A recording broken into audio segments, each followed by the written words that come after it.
చూడండి కేటీఆర్ ఏమంటున్నారు చూడండి. ఈయన గారు ఏమంటున్నారంటే కాంగ్రెస్ బీజేపీ కుమ్మక్కు రాజకీయం అట. కాంగ్రెస్ అండ్ బీజేపీ కుమ్మక్కు అనేట, అందుకే జూబ్లీహిల్స్లో కాంగ్రెస్ గెలిచిందట, నవీన్ యాదవ్ గెలిచిందట.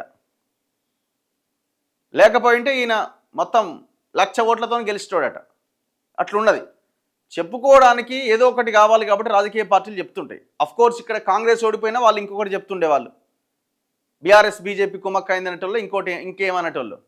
ఈయనకు కూడా ఏదో ఒకటి కావాలి, ప్రెస్ మీట్లో మాట్లాడాలి కాబట్టి కాంగ్రెస్ బీజేపీ కుమ్మక్క అయినాయట, కుమ్మక్కై బీఆర్ఎస్ని ఓడగొట్టినాయట.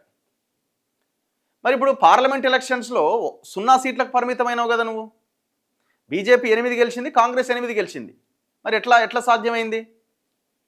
రేవంత్ రెడ్డి అంటుండే మీరు అవయవదానం చేశారు బీజేపీకి అని ఆయన అంటున్నాడు.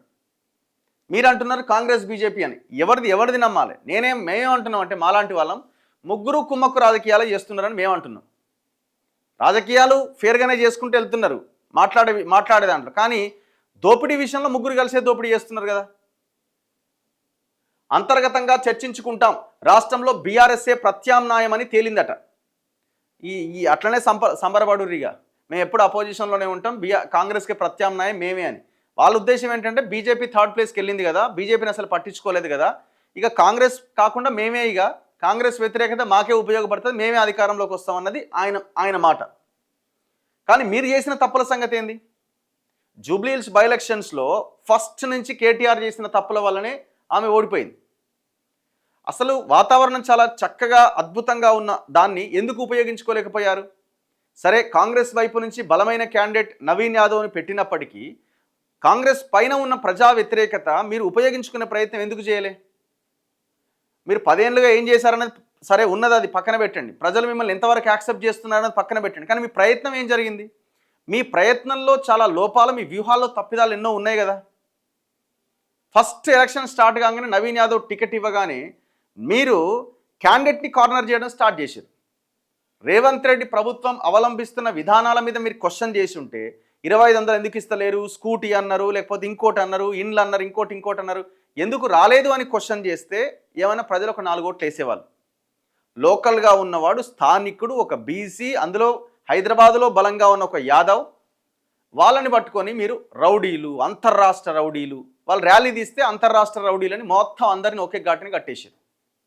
వాళ్ళు జిజ్జుకు తీసుకొని మొత్తం ఆ పైల్వాన్లు వీళ్ళంతా మొత్తం జూబ్లీహిల్స్లోనే ఉండి ఎలక్షన్ నడిపించారు. ఇవన్నీ మీ తప్పిదాలే కదా. రౌడీ రౌడీ రౌడీ రౌడీ అనే దాన్ని తీసుకొని ఇష్యూస్ని పక్కన పెట్టి మీరు అది ఎలక్షన్ ఎజెండా కింద మార్చి జనం ఎట్లా నమ్ముతారు?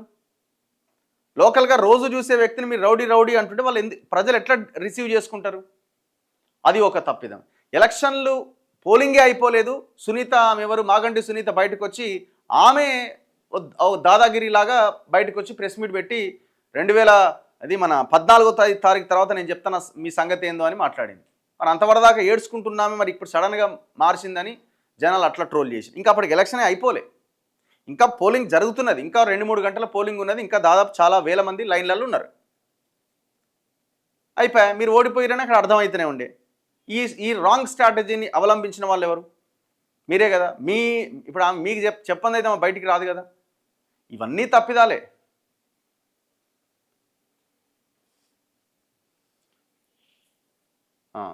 రేవంత్ రెడ్డి సంజయ్ అట. ఓహో, ఆర్ఎస్ బ్రదర్స్ అంటే రేవంత్ రెడ్డి అంటే R, సంజయ్ అంటే S, అండ్ ఇద్దరు కలిసట జూబ్లీహిల్స్లో కాంగ్రెస్ని గెలిపించారట.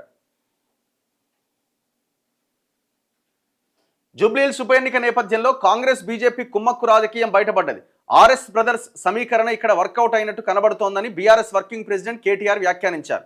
శుక్రవారం తెలంగాణ భవన్లో ఆయన మీడియాతో మాట్లాడుతూ పోలింగ్కు 3 రోజుల ముందు బండి సంజయ్ చేసిన ప్రచారం బీఆర్ఎస్ పైన వ్యతిరేక ప్రభావం చూపిందని పరోక్షంగా ప్రస్తావించారు. బీజేపీ మాత్రం డిపాజిట్ కూడా దక్కించుకోలేకపోయింది. జూబ్లీహిల్స్లో బీఆర్ఎస్దే గెలుపని సర్వే సంస్థలు మొదటి నుంచి చెప్పినాయి. కాంగ్రెస్ అభ్యర్థి గెలుపు కోసం ఆ పార్టీ ఏం చేసిందో అందరికీ తెలుసు.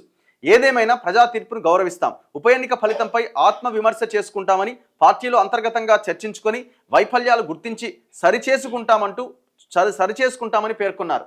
రాజకీయాల్లో గెలుపోటములు సహజం, తమ పార్టీ అధినేత కేసీఆర్ ఎప్పుడూ చెబుతుంటారు.